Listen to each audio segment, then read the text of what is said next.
je vous propose aujourd'hui une vidéo pour comprendre en 3 minutes chrono ce qu'est la résilience et les facteurs qui la favorisent. On entend beaucoup parler de résilience, mais sait-on exactement ce que signifie ce terme? Rien n'est moins sûr.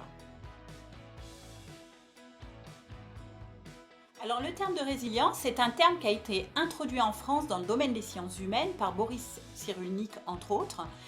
Mais c'est un terme qui à la base a été emprunté à la physique où il désignait la capacité des matériaux à retrouver leur forme d'origine après une déformation.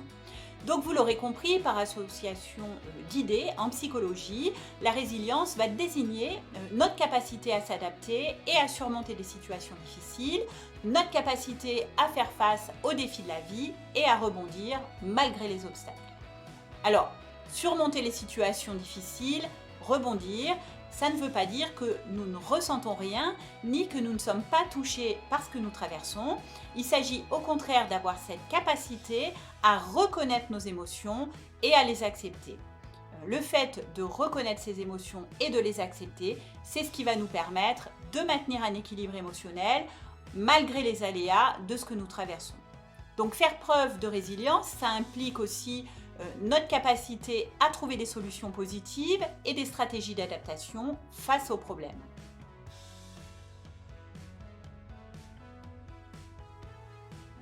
Certaines caractéristiques et compétences sont associées à la résilience. J'en ai sélectionné 4 principales qui vont vous donner des pistes pour vous aider à développer cette capacité.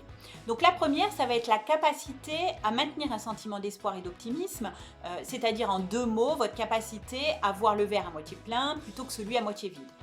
La seconde, elle concerne la capacité à développer des relations de soutien et notamment à savoir demander de l'aide.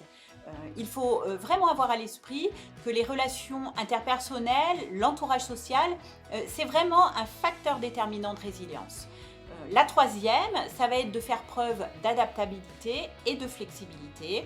Et enfin, pour la dernière, ça va être d'avoir une vision réaliste de soi-même, mais aussi de la situation, et également avoir des compétences en résolution de problèmes et de gestion du stress.